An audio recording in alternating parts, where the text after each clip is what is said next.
Thank you.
Hãy subscribe cho kênh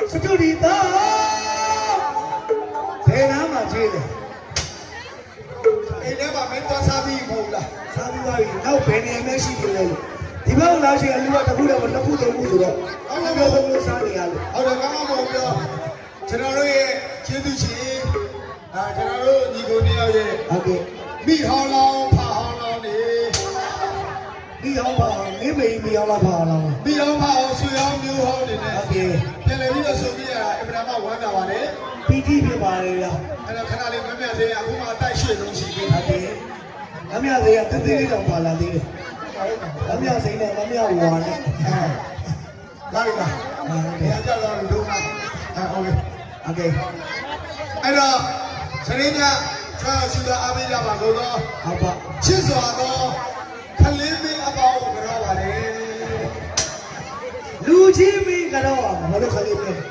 để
không bỏ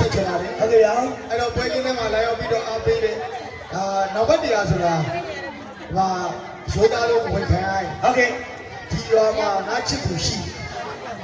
အဲ့လေနှခါသုံးမရောက်မှချစ်သူဖြစ်သွားမင်းကလာခဏခဏရှိနေအေးဘာလို့မင်းချစ်သူငါ့ကိုပြငါနာမည်ကြီးလို့သာပြိတ္တကငါမမိတာအေးဒီကိုငါလာစားတာမနေတော့ဟုတ်လားအေးမင်းငါချစ်သူမင်းရေးပြီးသွားမှဆိုလို့သူများရေးပြီးမှဆိုသူများရေးမှဆိုမင်းမမျက်စာပြပြဟုတ်မျက်စာပြပြငါချစ်သူတရားကြည့်တာဘယ်မှာတော့တရားကြည့်တာဟုတ်ပါလို့လားအပြာရောင်နဲ့ဆွဲကြိုးနေလို့လားအမတနာကတော့ကြာကြီးအဲ့ကငါချစ်သူလေလားဟိုရက်တောင်လေးတော့ဘောင်းပေါ်တင်လိုက်ပြီဟုတ်ကဲ့အဲ့ဒါလားဟုတ်တယ်မင်းတို့လည်းခေါ်ပြီးတယ်သူနာမည်ဘယ်လိုလဲသူသိတယ်ကြာမြူရေကြာမြူဆိုတော့သူနာမည်ပေါ့အမေကောင်ကလည်းကြားလေးပြီးလေပဲနောက်ပါနဲ့သူကပြဿနာမရှိဘူးဟုတ်ပါဒီဘက်ကအမေကသူနဲ့လာဘာလို့ဘာကြည့်မလားလေမတဲ့မှာအိမ်လေးကဝါချမ်းချမ်းလေးနဲ့လေမရုပ်လေးနဲ့ပွင့်လေးနဲ့သူကဝဝလေးဟုတ်တယ်ဒီနာလေးကပြည့်ပြီးတော့ချစ်စရာကောင်းစိုးမြတ်သူကအေးသူကလေးအတိုင်းပဲအဲ့တော့ဒီပဲရတဲ့မျက်နှာလေးကချစ်စရာကလေးမျက်နှာလေးဟုတ်တယ်ဝါလဲဝါလဲပြီးတော့ရုပ်လေးရတယ်လာသူကလည်းရက်လေပုံစံကြည့်ရတယ်ရှင်မဲ့ပုံပေါ့မရှိဘူးဟုတ်တော့ပူလဲပူအဲ့တော့သူ့ကချစ်စနိုးလေးလာခေါ်လိုက်ချင်သေးတယ်ဘယ်လိုလဲအော်ဝလပူဝလပူရလို့ရှိလားချစ်စနိုးနဲ့ခေါ်အဲ့တော့ဒါရှင်းပြီးတော့မိတ်ဆက်တာပါဟုတ်တယ်ကျွန်တော်တို့မတ်တက်ထိုးတော့ဟုတ်ကဲ့ကာလနာဒီကိုများကိုလူတော်ပေးကြပါလေဘာမင်းလို့လေဒီမတ်တက်ကြီးကိုစပြီးတော့ထိုးတဲ့အချိန်တော့ဒီမတ်တက်ကိုစပြီးတော့ထိုးတဲ့အချိန်တော့ဒီဝလုံးလေးကအတီလေးပြီးကိုထားရတာလားညမလေးနဲ့အတီလေးစားချင်ကြီးကပြီးနေတာနံပါတ်လေးတော့ငါခေါ်လိုက်ချင်သေးတယ်ဘူးတဲ့တော့အော်မဆမ်းမီကိုရီးယားမင်းသမီးလားကိုရီးယားမင်းသမီးကိုရှေ့ကလည်းလာစားလိုက်တယ်ဒီတိုင်လေးပြောင်းပြီးတာဆမ်းမီတော်သေးတာပေါ့အမမြန်မာလည်းဝတ်ထားတယ်နေတော့အရှင်းဆုံးမီးအောင်တက်တယ်မီးအောင်တဲ့လင်းထိတ်တဲ့နေရာမီးပြပါငါလည်းကြည့်ရသူ့မြန်မာတစ်ချက်ကြောင့်ဝင်းကနေဆိုတော့မြန်မာလက်နဲ့နေတာတို့အန်တီကြီးကိုအန်တီကြီးတော့မထင်ဘူးဘာတင်တော့ဘယ်ကဇီးကွက်ကြီးမုံပြီးထဲရောက်နေတယ်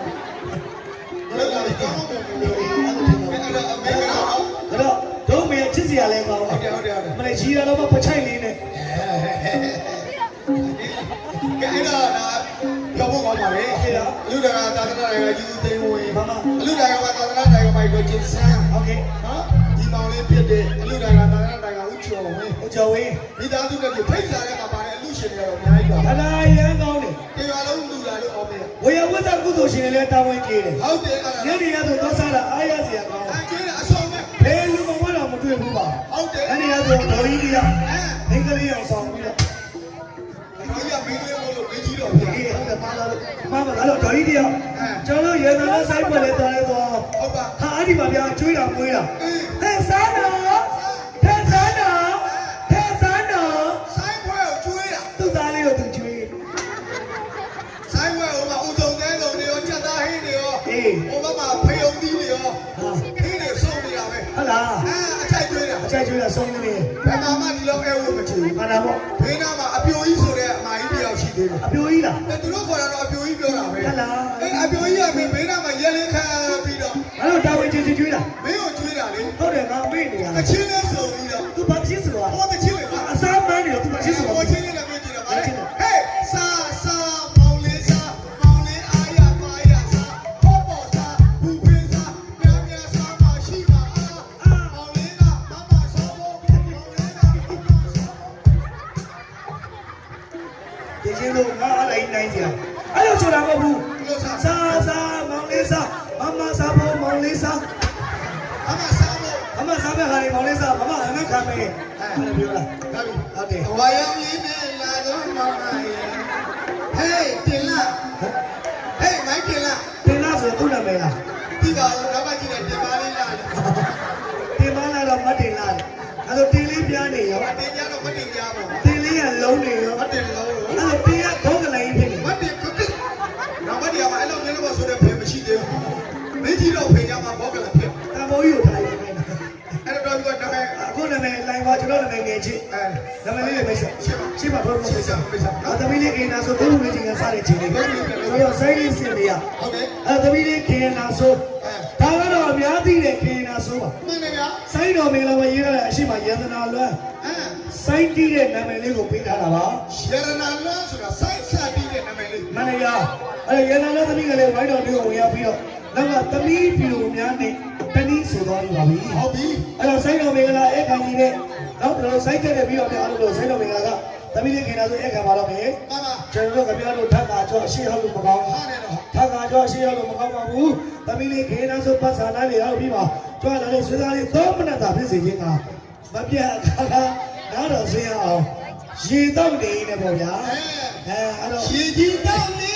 ရေရလာပြီလေလိုက်သေးလေ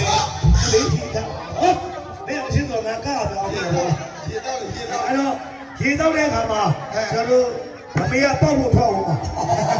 ပါဘာမှမခဏခဏပေါက်နေမေးရမယ် တော့ကောင်းပါပြီ အဲ့တော့သမီးလေးရန်လာကထပ်ကကြောရှိရလို့မယူတော့ပါဘူးသမီးလေးရန်လာပတ်စံလိုက်တော့ဒီမှာတော့လိုက်စကားပေါင်းတော့မနဲ့တာဖြစ်စေခြင်းကမပြတ်ခါခါနားတော့စိသမီးရန်လာကဝိုင်းတော်တွဲကညမစိုက်တတ်တာရောဒီလိုပဲ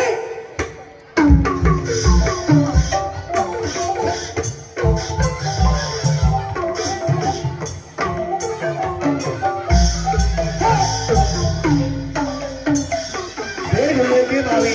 အေးရေကြီးလာပါဗျာ ခေနာဆိုရင်ဒီမှာဆိုင်အေးနေပါ ပါစားလေးဗျာဟေး ဟုတ်ပါ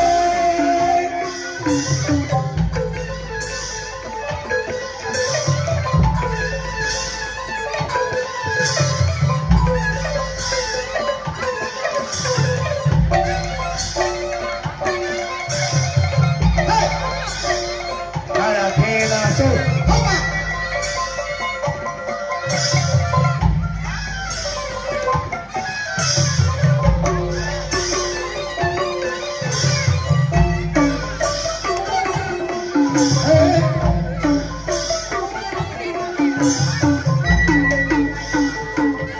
ပြီးရ ကြက်ပြီရှိပါ ဆက်ရအောင်ပြည့်စုံပါလေလား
အလီတော်မင်္ဂလာပွဲကြီးကတော့လူပါပြီတဲ့ မမ အလီတခုမှာပြောတာစီတာရေးနေတာရေး အဲ့ဒါ တယ် ရေးကြည့်တော့ ရေကင်းတာဆိုတာနောက်ဆုံး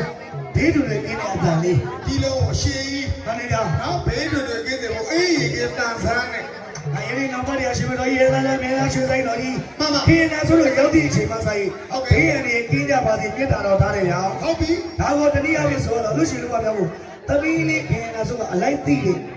တီးလို့ခန္ဓာလေးပါ ဟုတ်တယ် ဒါကိုတော့စေတနာလို့ခေါ်ပါတယ် မှန်လား စေတနာခေါ်တော့စေတနာတီးတဲ့တီးရသမီးလေးပါ ဟုတ်ပြီ စေတနာတီးတဲ့လို့ခေမာတီဘီဘီယာရှိကံကဂီတကြောင့်ကျွတ်တန်းဝင်ပါလေ ချွတ်တန်းဝင်တယ် အတူကျန်တဲ့မလင်ကမပြတ်ကျော်ဆောင်သမီးလေးခင်နာဆိုဝိုင်းတော်အတွင်းကပတ်တကိုးရောင်ပြောင်းတာလေးထပ်မကြပါရသေးဗျာ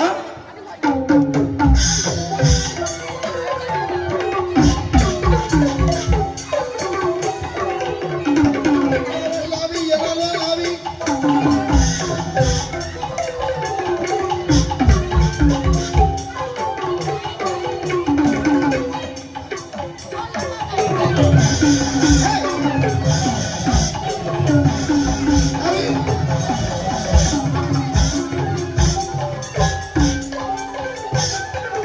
မြေပေါ်တော်မှာလာခုတော်ဘာတို့ရောကဘာစင်မိုက်ကြမှာတော့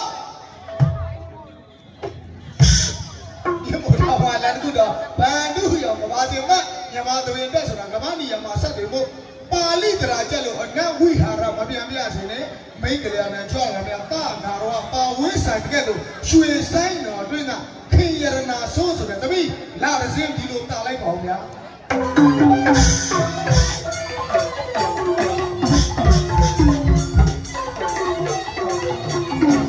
အားရမီရမီရပါရဲ့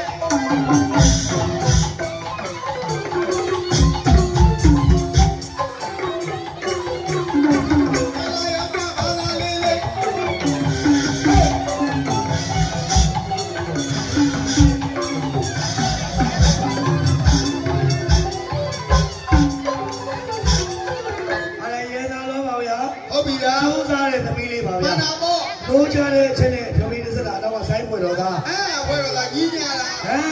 တီလုံးတီးကွက်စားပါပဲ မှန်ပါ တီလုံးတီလုံးတာလားတဲ့ ဟုတ်တယ် တီလုံးတာကကျွန်တော်တို့ပါ ဟုတ်တယ်ကလေး ဟုတ်တယ် အဖေမဘယ်လောက်ခံထားလဲ ဟုတ်တယ်ဗျာ ဒီလုံးတစ်ပုတ်ကိုနားတော်ရတာမိမိအားပြတောင်းလေ တော့9မိနစ်တောင်မကြာဘူး နှစ်ဖူးကချွေးတင်ပါကြအောင်လုပ်လို့ရတာ ချီပြားကြနေရာမှာတင်ပါကြ ဟိုသူကထိုင်းနေတော့ခြေပြားကိုတမ်းမကြဘူးလေ ခြေပြားမရဘူး ကနှစ်ဖူးကချွေးဒီလိုစီး တင်ကြတဲ့ဒီကောင်က ဘယ်လိုဝင်လာလဲ ဒီကောင်နိုင်ချွတ်ချွတ်ကတိကတာဖူဖွေးရှာရှာပြောတတ်တယ် ဟုတ်တယ် ဟုတ်တယ်သူလည်းတကယ်ဖြစ်နေတယ်လေဟာ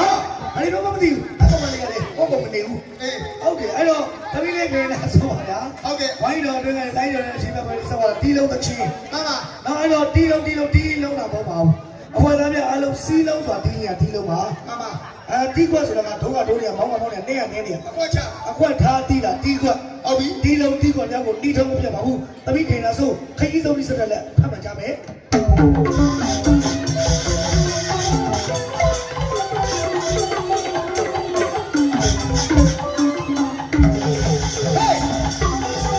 ခင်လာဆို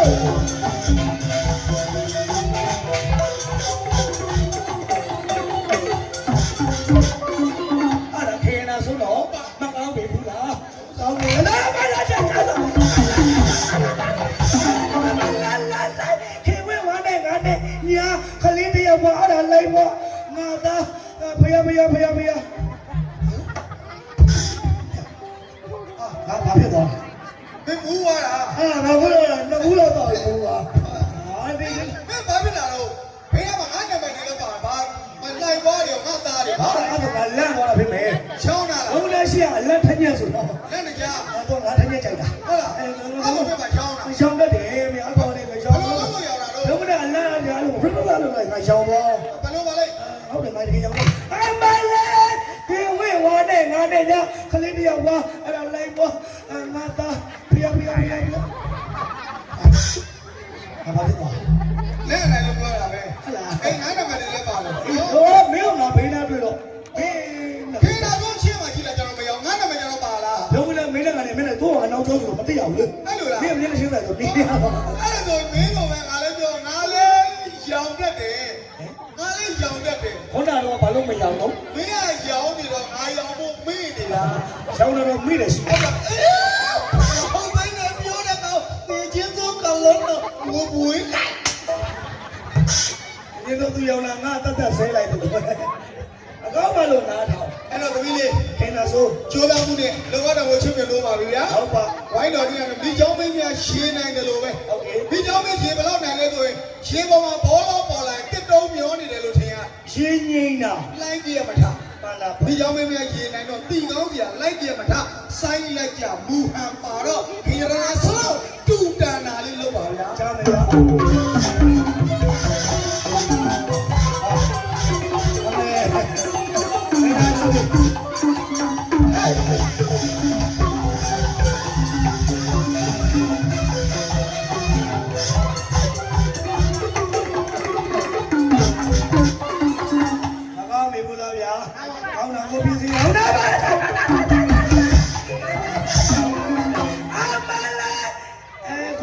ပြီးသွားပြီ ကျောင်းတော်မှာအပိုင်းပိုင်းနဲ့ကိုရီးယားဆိုတာ လောကထိုက်ရအောင်ငါကတင်ချပါသေးတယ် ခင်ဗျာ ဟုတ်ပြီ ခင်ဗျာအော်ပြောတတ်တာဗောပြောတယ်သူကအလုပ်ချိုးလိုက်ကြလို့အောင်မနှာခေါင်းမွေးနဲ့တော်ကြီးကနန်းတော် တခါမှတော့ရနေငါမရှိဘူး နှာခေါင်းမရှိတယ်အဲ့အဲ့မင်းကမင်းတို့မေးမေးကြည့် ဟုတ်တယ်ငါတို့ပဲချက်မတိုက်ပါဘူး မင်းတို့မေးရောကနှာခေါင်းမွေးနေ ဟာလာအေးဒီပေါ့ အဲ့တော့ဟောမအတော်ကြီးပြောလာမင်း ဟာပြော ခင်းနာဆိုရတဲ့စကားလေးပါလေတော့မပြောတတ်ဘူးလားတဲ့ ဟာအဲ့ဒါပြောတတ်တာဟော မာနကြီးတာလား အဲ့ဒါတော့မကြောက်ဘူး မင်းမချတဲ့လူတွေသူတို့ကအဲ့ဒီစကားပြောတာမင်းကြည့်ပါဦး ငါပြောတော့လည်းပြောနေ အဘာဘာဘာ ပြောတတ်တယ်တဲ့ ဟဲ့မင်းဟောမမင်းကြည့်တော့အသားပါဘာလို့ပြောတာစကားမပြောတတ်ဘူး မပြောတတ်ပါဘူးဆိုတော့ငါပြောတော့ပြန်သွားပြီးတော့ ပြောတတ်တယ် ပြောတတ်တယ်လို့ငါပြော ခံပြောမှရ ချုပ်ချက်ခတ်လားချုပ်ချက်ခတ်တာပဲတရားတော့ စကားပြောတတ်တယ် ပြောတယ်မှာ အတော့ဘတော့တော့ဘတော့တော့ ခိုးစားကြည့်လို့ကိုလေးတရားလောက်တဲ့နိုင်တူပပနဲ့ဆင်းနေတဲ့ သူပြောတာအဲ့လိုမရှိဘူးမင်းစကားပြန်ကြားလိုက် ဒီကပါဒါသာကြီး ဒီကောင်စကားပြန်ပေါ်ကြားနေတယ်ဘာပြောလဲသိရပြောပါ အဘတော့ဘတော့တော့ဘတော့အတော့ဘတော့တော့တော့ မင်းတော့ပြီးမမူးနေတဲ့ တခါလဲပါကျော်ဆုံးနဲ့ပေါင်းပြီးလို့ဘာလဲပြောတာဟာမင်း မင်္ဂလာပါရှင် ဟုတ်ကဲ့ဟုတ်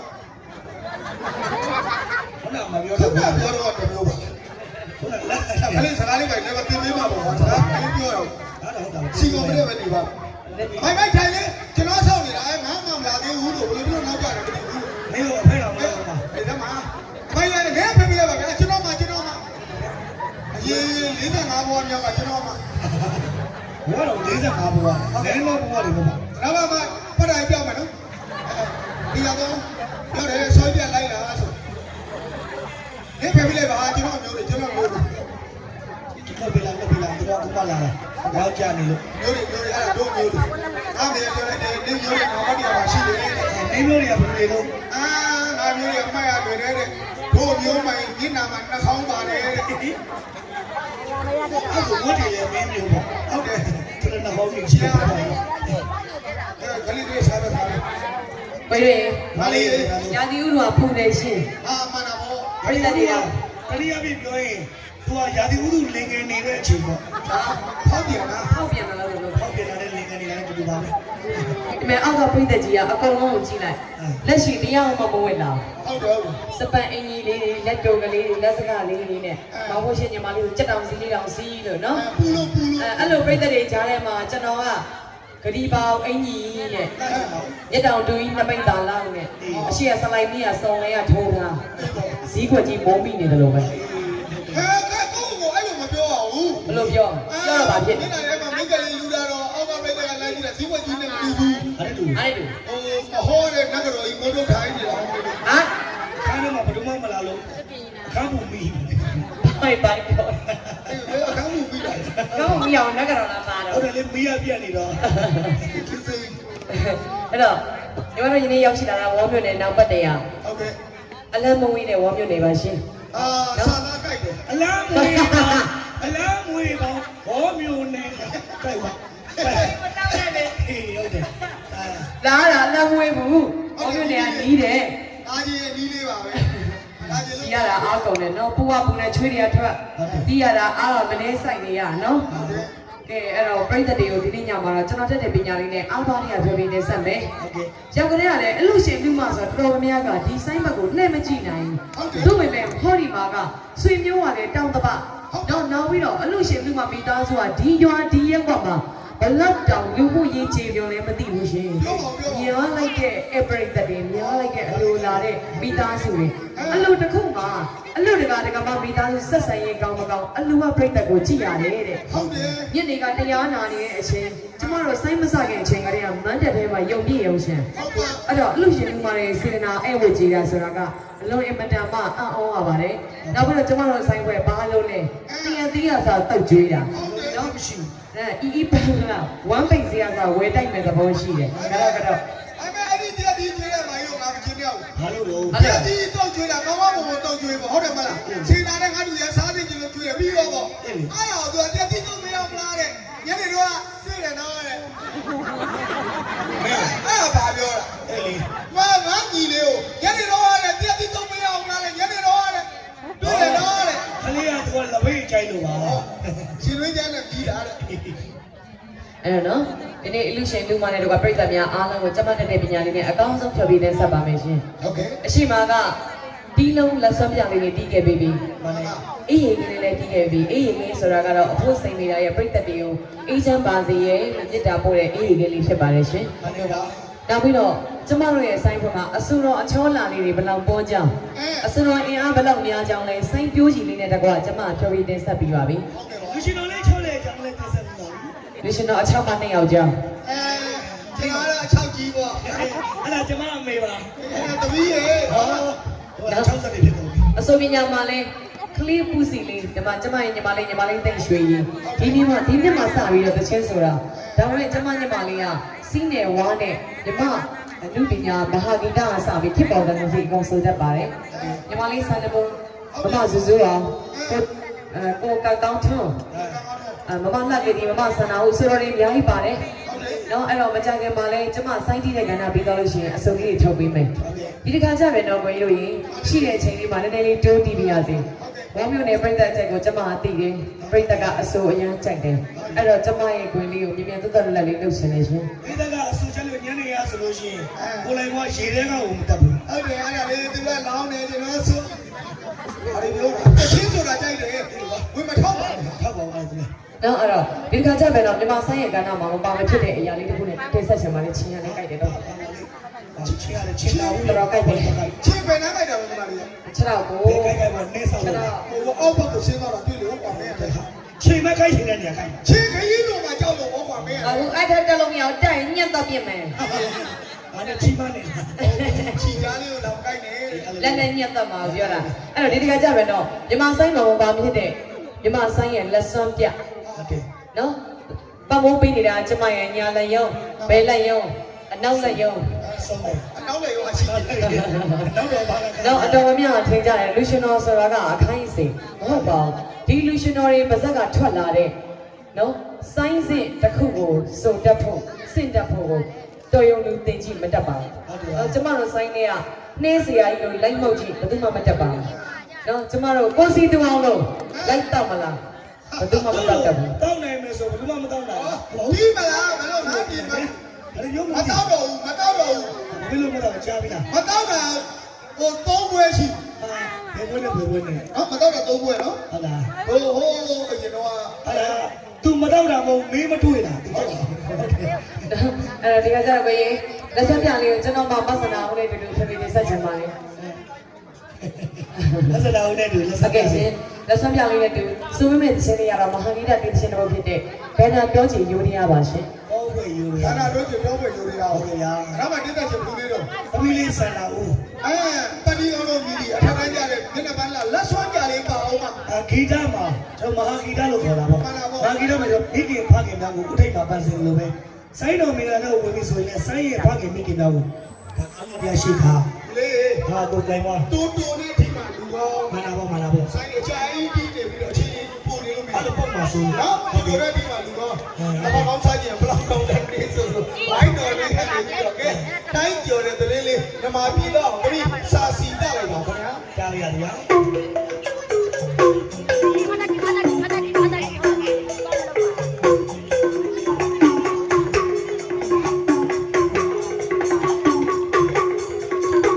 ကြည့်စမ်းကြည့်ရှိ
ဆိုတီးပါလေ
စာစီတာတော့ရဟုတ်ကဲ့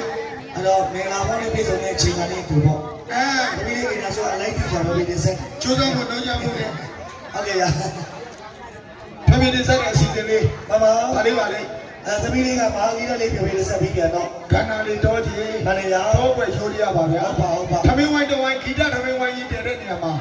လူကြီးသူမအရင်ဦးဖယ်ရပါတယ်အဲ့ဒါအရေးကြီးတာပေါ့အဲ့တော့မြမဆိုင်အောင်နှစ်သက်ကြတဲ့မိခင်ဖခင်များတော့ဟုတ်ကဲ့မဟာဂီတတေးသချင်းကြီးကိုဦးဖျားဖျားဟုတ်တယ်အဲ့ထဲမှာပတိတယောက်ရဲ့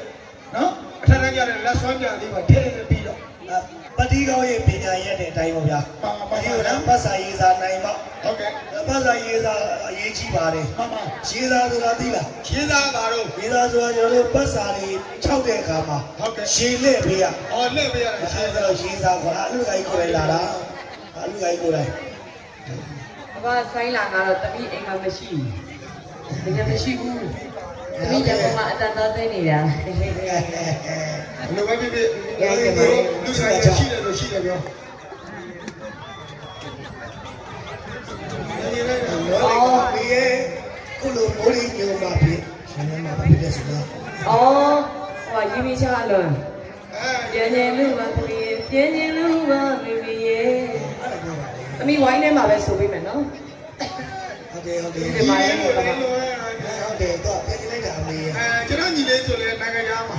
မင်းညီလေးကဘယ်နိုင်ငံတော့အဲ့တချင်းလေးကြရင်ကျွန်တော်စိတ်မကောင်းဟုတ်လားကျွန်တော်ညီလေးကမလေးမှာရောက်မလေးရောက်မလေးရောက်တော့သွားတာ3လပဲရှိသေးတယ်ဟုတ်လားကျွန်တော်ဗီဒီယိုကောခေါ်ပြီးတော့အဲ့တချင်းလေးနဲ့ဆိုရဟုတ်လားဆိုကြတော့ပြန်ရင်လိုက်တာအကူရဲ့ပြန်ရင်လိုက်တာအကူရဲ့ ဆိုတော့မင်းကဘာပြောလိုက် အဲ့ဒါကလည်းပြောလိုက်ညီလေးပြန်ကြည့်လိုက်ပြန်လာလေလို့ အေးပေါ့ မင်းသွားတော့အကျွေးတွေတော့ပြန်လာမှမင်းမမင်းဆက်ပေါ့လို့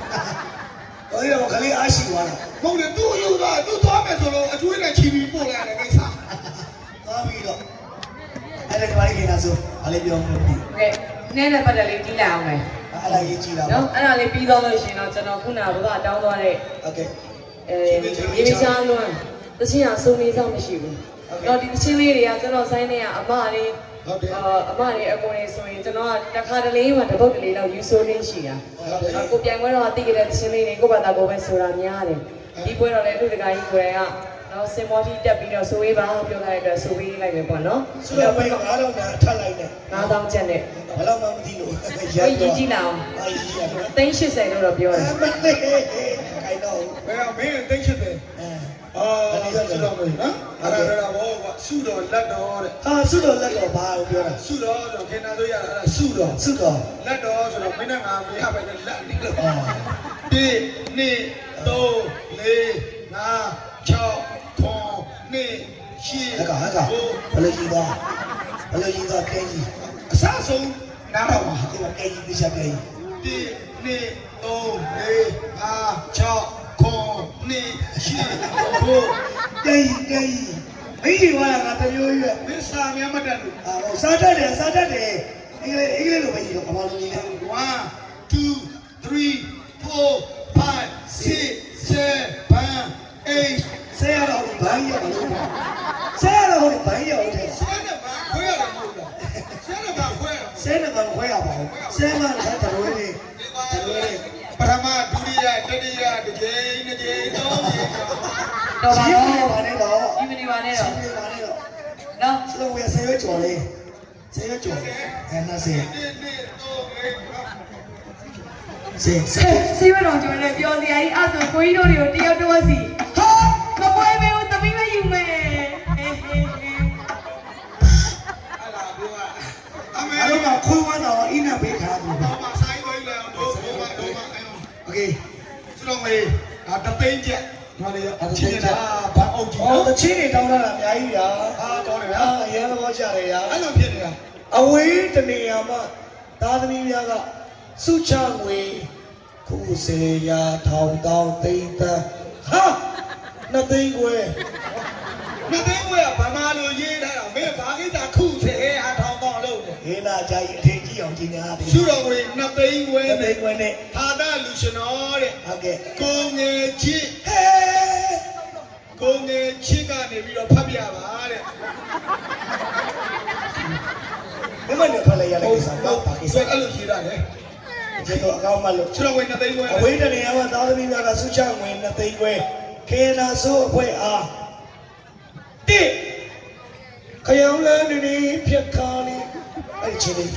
ဒီရအောင်ဖေးဖေးလို့တန်းတော့ဒီရအောင်ဖေးဖေး ဘာလဲဆိုတတ်တယ်ဆိုတော့အတန်ပြ တော့မှမယ်ဘယ်လိုဖြစ် ဒီကလည်းကစားတောင်းလာတဲ့ချင်းများသူရဲကောင်းပြီပြီနံပါတ်2ရှင်နေကအမေ အာ နံပါတ်3ကိုလိုက်ွားအတွက်ဖေနေကဂလိတ်ကောင်းပါဘူးလားရှင်နေကအမေနံပါတ်3ရှိတုံးပေးရှင်တုံးကျွေး အားအချင်းအချင်းဆုံးမယ် နံပါတ်4ကိုလိုက်ွားအတွက်ချီတုံးပေးချီတုံးကျွေး မင်းကျွေးလိုက်လား အေးဟုတ်တယ်အဲနံပါတ်4ရေမြီချားလွမ်းနံပါတ်5အမေနဲ့ဆိုင်ကိုလွမ်းနေ ကျော်အောင်လွမ်းတာ ဟာဆိုင်မှာတောက်နေရမှာအမေနဲ့ရွာကိုလမ်းနေနံပါတ်6 နှလုံးထိုးရင်ဂရိရှိတာ 3နှစ်ကိုရှောက်နှလုံးသားကိုအလားစင်ပါနေမယ်နှလုံးသားကိုလည်းရှိ အော်နှလုံးသားကိုအလားစင် အလားစင်ပါ အဲ့ချင်းတော့ကြိုက်တယ်ကွာကျွန်တော်ကနှလုံးသမားပါ နှလုံးသား ကျွန်တော်ကနှလုံးသမား ယောဂရှိနေ နှလုံးသမားဆိုတော့တနင်္လာနေ့နဲ့တောက်ကြနေဒီအားရမရှိပါဘူးမဟုတ်ဘူးပေါ့ပြီးတော့ရတာဟဲ့ နှလုံးယောဂရှိတာကိုပြော နှ တာဟုတ် လုံး လား ကရှိတော့စိတ်တော့ထောက်ပါ ဒါကတော့လည်းလည်းဖုတ်ဖုတ်ပြောပါ လည်းလည်းတော့ပါ ရှာမရှိနဲ့ပတ်ပတ်နဲ့ဖုတ်ဖုတ်တူပဲ ဒီမှာလေးအဲ့မှာ तू ကအဆိုတော်တွေဆိုတဲ့မြတ်တချင်းပုံဖိတ်ယူလိုက်တာ မသိဘူးပဲညံ့မြက်ပြီးတာပေးလိုက်အော် ဒီနာဆိုးနဲ့အဖွဲဖြစ်တဲ့အတွက်ကျမရဲ့အမတွေကိုကျမသချင်းခွဲပေးပါမယ် ဟုတ်ပါဘူးရှင်တော်လေးမပါသေးနဲ့နော်ခါလေး စု ပါ စိတ်မူနဲ့မပါဘူးရင်ထဲမှာမင်းညီမလေးစံနမို့သူရဲကောင်းဖေမမစူးစူးချီတုံးမေးရှင်တုံးကျွေမမလက်ကေတီဒီမချမ်းကခုနဘဘတောင်းရတဲ့သမီးဆိုလိုက်မယ်နော်အမေနဲ့ရွာကိုလွမ်းနေက နောက်က ကိုကံကောင်း ဆ ဆုံး နာဝီလောင်း မင်းနဲ့ရောလုံးငယ်မကြီး ဒီရလေဒီရလေ ကိုထုံးတရားတင်ထုံးတရားတင်ထုံးမယ် အဲ့ဒီချင်းကကိုကအစလေးနည်းနည်းမေးနေလို့အစပဲမေးတာအလေကမချက်သေးဘူးနောက်ဆုံးကလုံးလုံးမရ အော်မေ မရဘူး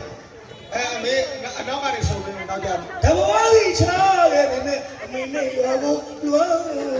ဘာမှလည်းမဆိုင်ဘူးနံပါတ်5ကျမအမေဆိုမယ်နံပါတ်6ကမမဆန္ဒကိုဆိုပါလိမ့်မယ် ကိုလည်းရမ်းတော့တာပြလုံးပြတော့လည်းချားတယ်ပြလုံးပြနေတော့အတက်တီပြောတာအောင်နေလို့လား အဲ့ဆိုရင်ဒီဆွေဝင်လေးကျမတို့အခွဲလိုက်ကျမပြီးရင်ခွဲပေးပါမယ်ရှင် ဟုတ်ပြီပါဒီတိမိလာနေပြီလားအားလုံးပေါင်း3,800နဲ့9,500ဟာ အဲ့တော့တွေးရတော်တော်လေးလောက်လိုက်မယ်ရှင်ပါလေ rock ကလည်းယူထားတဲ့အတွက် ဟုတ်ကဲ့ နော်နေ့နဲ့ပတ်သက်လေးကြီးမယ် မမဟုတ်ကဲ့ဟုတ်ကဲ့ ဟာရော ဒီကမှာတော့ ဟုတ်ပြီကိုကားပါဆိုမ ရှုရှုမရဒီခါကျတော့ကျမရဲ့နှဲဆရာကြီးဆရာဥပမာ ဟုတ်ကဲ့ဆရာမောင် အမလေးနှဲမောက်ကောင်းချက်ကတော့ကောင်းမလားမမင်းနဲ့ဒိုင်ဦးနဲ့ဘကိုးတပွင့်ကြိုက်တဲ့လူငယ်တက်သက်စာလာခဲ့ပြိုင်မှုန်နိုင်တယ် လူငယ်တွေမကြောက်ဘူးလူပြိုတန်လာလူအိုငါတိုက်ရုံပို့ရုံပဲ ဟဲ့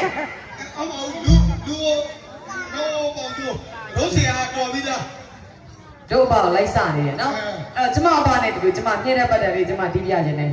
ဆိုရင်လည်းငိုရတော့မယ်ထင်တယ်ညနေရဒီမီးကိုကနှောက်ရှက်ရတယ် မလေးတော့ဒီအနောက်ကပုံခိုးတယ်နော် ကဲ အနောက်ကချင်းဆိုရင်တော့ဒီမီးကိုနဲ့ဝက်တီးတယ် ကိုညံဆောင်တာပေါ့အဲ့တော့ကိုရင်စိုးပေးမဲ့တခြင်းလေးကတော့စိန်ချယ်ကြီးလေးနဲ့ ဟုတ်ကဲ့ စိန်ချယ်ကြီးလေးမောင်ဖြစ်ပါတယ်ရှင်တပိုက်ပဲဆိုမဲ့အဲ့ဒါလေးကိုကျမနှိမ့်တဲ့ပတ်တယ်လေးတီးပြခြင်းပါတယ်ရှင် နေကြနေတဲ့ပတ်နဲ့တချို့ဒီ အကျော်စီ နေတဲ့ပတ်ထားလေးကောင်းတယ်ဗျာဒါလေး လာမနော် နောက်ပြန် စိန်ချ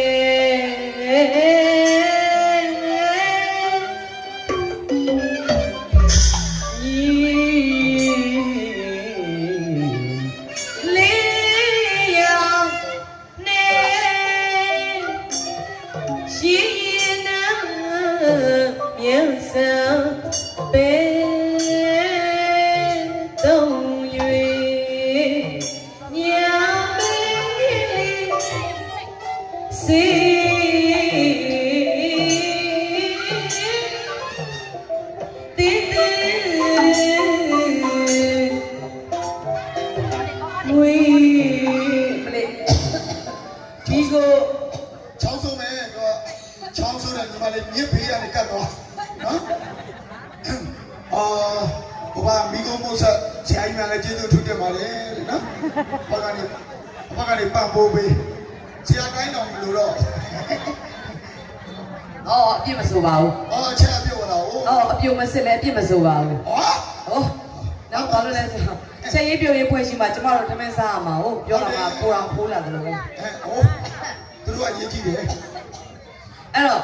ဆရာစိန်မမောင်နဲ့အတူတူဒီလိုလေးပြီးပြခြင်းပါလေရှင် ကဲနားစင်မယ်အစိုးလေးပြီးတော့ဒီလေး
ကိုရင် ဘာလဲ ဒါလေးကတော့နဲ့တဲ့ပတ်သက်ကလေးပါရှင် ဟုတ်ပါ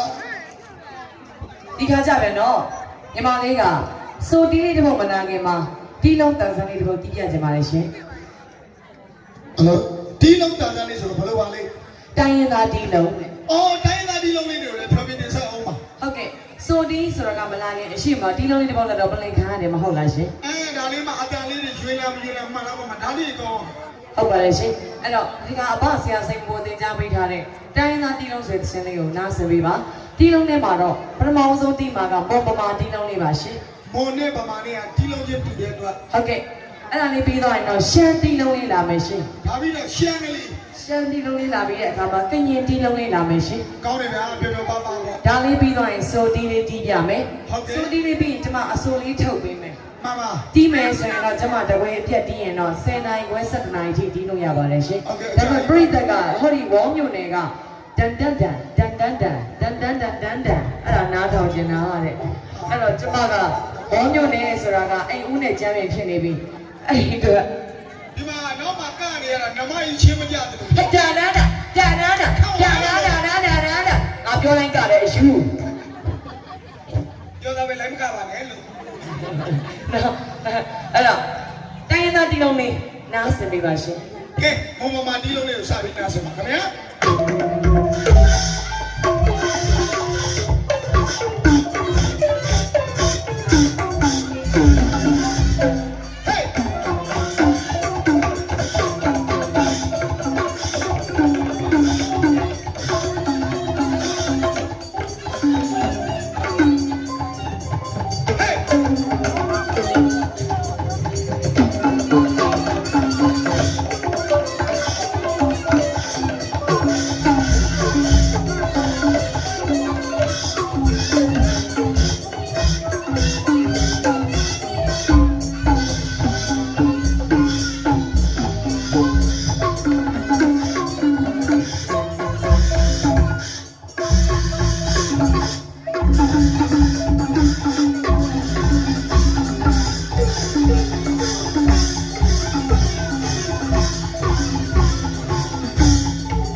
ကိုကြီး မလေး ဒါလေးကမမမာတီလုံးလေး ဟုတ်ကဲ့ဗျာ ဒီတစ်ခါကျတော့ရှမ်းတိုင်းရင်းသားတီလုံးလေးလာပါမယ်ရှင် ရှမ်းတိုင်းသားကြီးကတော့ဘယ်လိုပါလဲဟေးဒါပြီး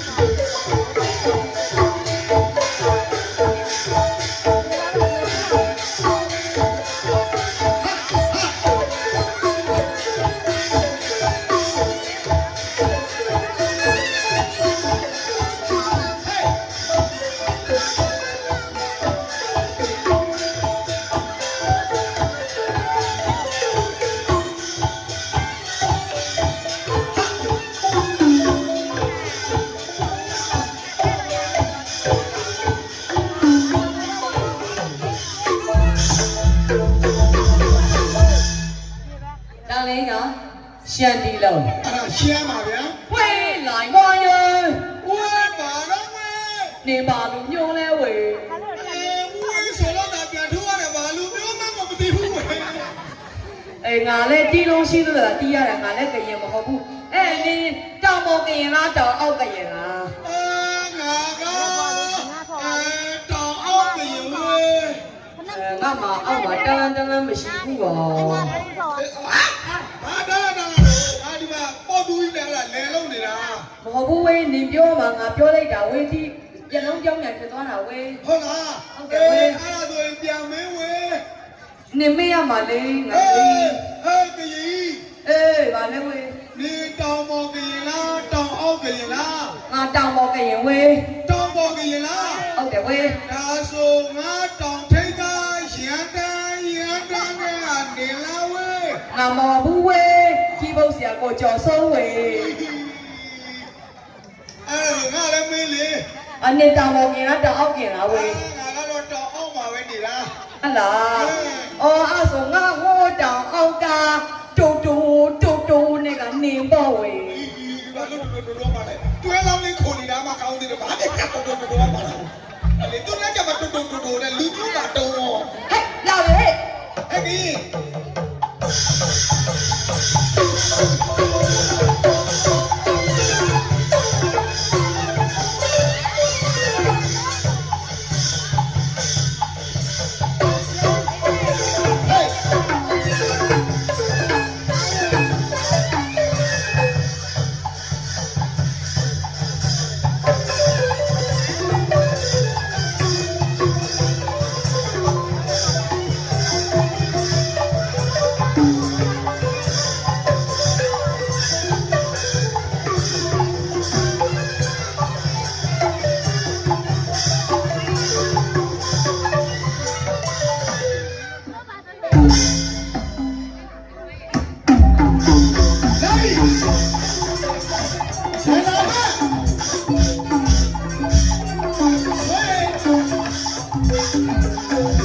ကဲတိုင်းရင်းသားပြည်လုံးလေးပြီးတော့မယ်နော်ဒီတခါကြပြန်နော် ဘာလေးလို့ စွန်တီးကဏ္ဍလေးလာပါမယ်